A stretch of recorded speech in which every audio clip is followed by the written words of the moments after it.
এটাও একটা কারণ যে ডিসি এক্সটেন্ডেড ইউনিভার্স সেইভাবে পপুলার হয়নি এই পার্টিকুলার ডার্ক টোনের জন্য। মানে এরকমও তো জোকস আছে যে থিয়েটারে সিনেমা দেখতে হলে আমাকে হাতে টর্চ নিয়ে বসে দেখতে হবে। তো মাছের কারি কার না পছন্দ, আর কারি শব্দটা যখন উচ্চারণ হচ্ছেই তখন আসছে আর্থার কারি, আমাদের অ্যাকুয়াম্যান। মানে মাছ, অ্যাকুয়াম্যান সব কিছু কীভাবে কানেক্টেড, কারি। হ্যাঁ জানি জোকসটা খুবই বাজে মেরেছি, তবে অ্যাকুয়াম্যান 2 অতটা বাজে ছিল না টু বি অনেস্ট। সিনেমাটা দেখতে গেলাম আর একগুচ্ছ বেদনা নিয়ে আসলাম। মানে বাজে সিনেমার জন্য একদমই বেদনা না, সিনেমাটা অবভিয়াসলি ভালো সিনেমা, তবে ডিসির বাকি সিনেমাগুলোর মতন এটাও বক্স অফিসে চূড়ান্ত স্ট্রাগল করছে। ফার্স্ট অফ অল কি আছে সিনেমাতে, দেখো বেসিক অ্যাকুয়াম্যানের সিনেমা। ও প্রথমেই বলে রাখি ফ্যান্সরা যে জিনিসটা জানার চেষ্টা করেছে যে অ্যাম্বার হার্ড আছে নাকি। এবার অ্যাম্বার হার্ডের সাথে জনি ডিপের যে বড় ঝামেলাটা ছিল সেটা নিয়ে আপনারা জানেন, মানে সেই মেয়ে ছেলে কী কাণ্ড না করেছে। মোটামুটি ফ্যান্সরাও একটা পেটিশন দিয়েছিল যে অ্যাম্বার হার্ডকে যেভাবেই হোক ডিসিইউ থেকে বাদ দিতে হবে, মানে লাথি মেরে ভাগাতে হবে।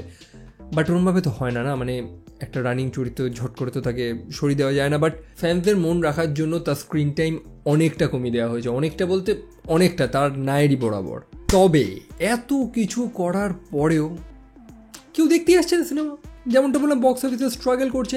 বাই দ্য ওয়ে অ্যাকুয়াম্যান 2 নিয়ে কথা হচ্ছিল, আর্থার কারি আমাদের অ্যাকুয়াম্যান, তার বাচ্চা কুচ্চা হয়েছে, সুখে সংসার করছে, সব কিছু ভালো ছিল।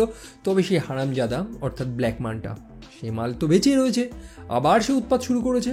তবে এবার কিভাবে উৎপাত সে করলো, ওয়েল সমুদ্রের নিচে আর একটা শহরের কথা উল্লেখ ছিল প্রায় বহু বছর আগে, যেটার নাম ছিল নেক্রাস। সেই ব্ল্যাক মানটা সেই শহরটাকে খুঁজে বার করেছে, যে শহরটা প্রায় পরিত্যক্ত, মানে ধ্বংস হয়ে গেছে। শহরের রাজা ছিল কিং অ্যাটলান এবং তার একটা ভাই ছিল, ভাই বলতে কুলাঙ্গার ভাই একখানা, যার নাম হচ্ছে কোড্যাক্স।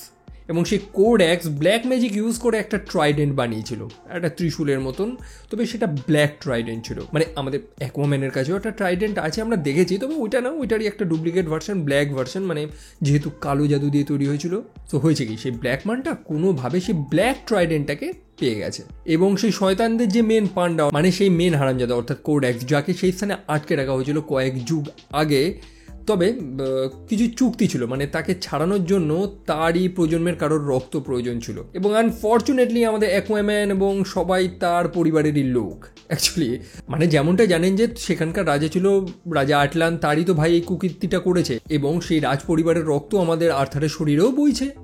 তবে আর্থার মানে আমাদের অ্যাকুয়াম্যান, তাকে তো অত সহজে ধরা সম্ভব না। মানে অ্যাকুয়াম্যানের রক্ত পাখি অতটা ইজি অবশ্যই না। তবে অ্যাকুয়াম্যানের যে নতুন একটা ছোট্ট ছেলে হয়েছে না, আমরা যেমনটা দেখলাম জুনিয়র আর্থার, সেই ব্ল্যাক মানটা সেই ছোট্ট শিশুটাকে নিয়ে চলে গেছে। মানে সেই ছোট শিশুটার মধ্যেও তো সেই রাজকীয় রক্তটা রয়েছে নাকি, তাই না? যাই হোক, এটাই হচ্ছে বেসিক প্লট। তো ব্ল্যাক ম্যানটাকেও হারাতে হবে, সেই কোড্যাক্সকেও হারাতে হবে। অ্যাকুয়াম্যান একাই কাজটা করতে পারবে না, সো অবভিয়াসলি তার ভাইয়ের সাহায্য নিতে হবে, যার নাম হচ্ছে ওরম্যাডিয়াস, যাকে ওশান মাস্টার নামে আমরা জানতাম। প্রথম পার্টের ভিলেন ছিল সে, তো সেকেন্ড পার্টে সে ভালো হয়ে যাবে। যেমনটা পরিচালক জেমস ওয়ান আমাদের প্রমিস করেছিল যে এই সিনেমাতে একটা দারুণ ব্রোম্যান্স দেখতে পারবো, মানে দুই ভাইয়ের একখানা ভালো কিছু দেখতে পারবো। সো এই হচ্ছে স্টোরি, খুবই সিম্পল প্লট, কোনো জটিলতা নেই, ভালো ভিএফএক্স, ভালো মিউজিক, মজা টজা সব রয়েছে, একটা ফ্যামিলি ফ্রেন্ডলি। তা সত্ত্বেও এই সিনেমাটা বক্স অফিসে স্ট্রাগল করছে, এবং এটা হওয়ারই ছিল, সবাই আগের থেকেই প্রেডিক্ট করেছিল।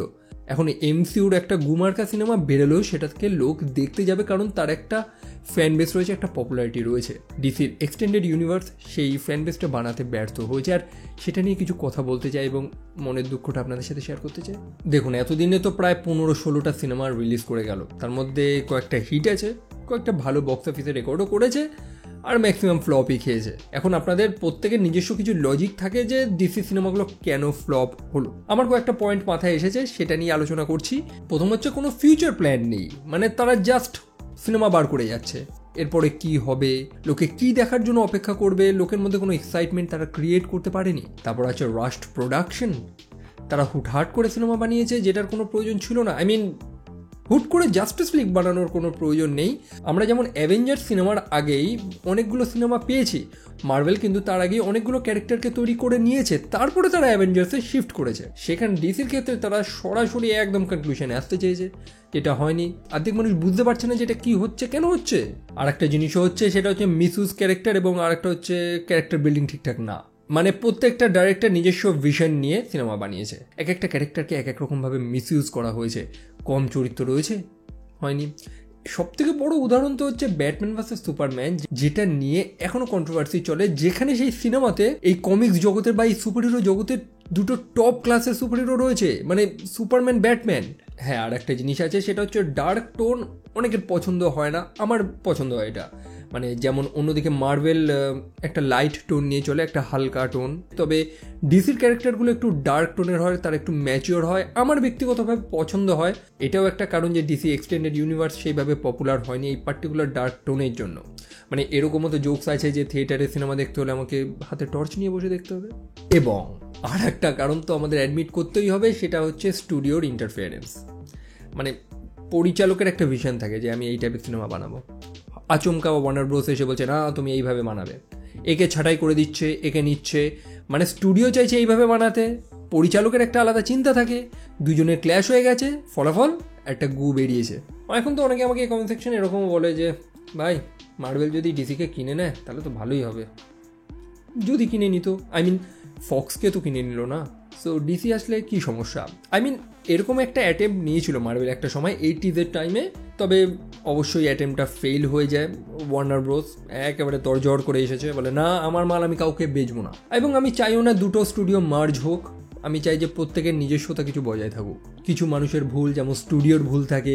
জ্যাক স্নাইডারের এক রকমের ভিশন ছিল যেটা সবাই মেনে নিতে পারেনি, মানে স্নাইডার্স কাট, যেটা নিয়ে কতই না তোলপাড় হয়ে গেলো। মানে আপনি জাস্ট ভাবুন, একটা সিনেমা অর্ধেক বেরিয়েছে, পাবলিকরা ডিমান্ড করেছে, আবার কয়েক বছর বাদে পরিচালক সেই সিনেমাটাই সম্পূর্ণভাবে বানিয়ে দিয়েছে। অনেক ইস্যু আছে, আমি সেটা নিয়ে আলোচনা করছি না, তবে ফ্যানরা তো এত কিছু বুঝবে না। না ভাই, আমরা স্টোরি চাই। আমার মতো অনেকেই রয়েছে যারা অ্যাকচুয়ালি এই সিনেমাগুলোর জন্য অপেক্ষা করতো। যেমনটা জানেন যে আমি ডিসি সিনেমাগুলো নিয়ে খুব এক্সাইটেড থাকতাম, বাট এতদিন যা যা দেখেছি সেটার আর কোনো ফিউচার নেই। ডিসি সম্পূর্ণভাবে একটা রিবুট হতে চলেছে, যা যা দেখেছি জাস্ট ভুলে যেতে হবে। আমার মেইন চ্যানেলে কমেন্ট সেকশনে এখনো বহু মানুষ কমেন্ট করে যারা হয়তো এইসব সিনেমার খবর রাখে না বা যারা জানে না, তারা একটা সিম্পল মুভি এনজয়ার, তারা জানতে চায় যে এরপরে কী হবে, ডার্ক সাইড সে ফিরে আসবে কি আসবে না। তবে সেই মানুষটাকে আমি কিভাবে বোঝাবো যে সে যা যা দেখছে বা এতদিন যা যা দেখেছে, হেনরি ক্যাভিল, বেন অ্যাফ্লেকের ব্যাটম্যান, ঠিক আছে, তারপর ওয়ান্ডার ওম্যান, এত এত ক্যারেক্টারকে দেখেছে, এগুলোকে সবাইকে ভুলে যেতে হবে, কারণ এদের আর কোনো ফিউচার নেই। অ্যাকুয়াম্যান 2 শেষ হচ্ছে, বহু মানুষ পোস্ট ক্রেডিট সিন দেখার জন্য বসে রয়েছে। মানে আমরা মার্ভেলের সিনেমা শেষ হওয়ার পরেও কেন বসে থাকি, যাতে পরবর্তী কোনো সিনেমার একটা হিন্ট দিয়ে দেয়। আর অ্যাকুয়াম্যান 2 এর ক্ষেত্রে আছে একটা মিড ক্রেডিট সিন, তবে যেমনটা বললাম এর কোনো ফিউচারই তো নেই, তা পোস্ট বা মিড দিয়ে লাভটা কি? জ্যাক স্নাইডারের স্বপ্ন ছিল যে সে সুপারম্যানের একটা ইভিল ভার্সন বার করবে, মাঝখান দিয়ে চলে আসলো ডুয়েন জনসন, রক, যে নিজেকে ব্ল্যাক অ্যাডাম বলে পরিচয় দিয়েছিল মাঝখানে। সে তো সম্পূর্ণ ডিসিটাকে রিবুট করতে চেয়েছিল, নিজের মতন করে বানানোর চেষ্টা করেছিল, তার সাথেও ক্যাচরা হলো, সেও সরে গেল। না, এখন নতুন করে ইউনিভার্স ক্রিয়েট হচ্ছে, সেটাকে হয়তো সম্পূর্ণ হতে আরও একটা দশক লেগে যেতে পারে, বিকজ প্রথমে ক্যারেক্টার বিল্ড আপ হবে, আলাদা আলাদা ক্যারেক্টারদের তৈরি করা হবে, তারপর হয়তো একটা জাস্টিস লিগ বা কমপ্লিট টিম আপ তৈরি হবে, বাট কিছু তো একটা হবে।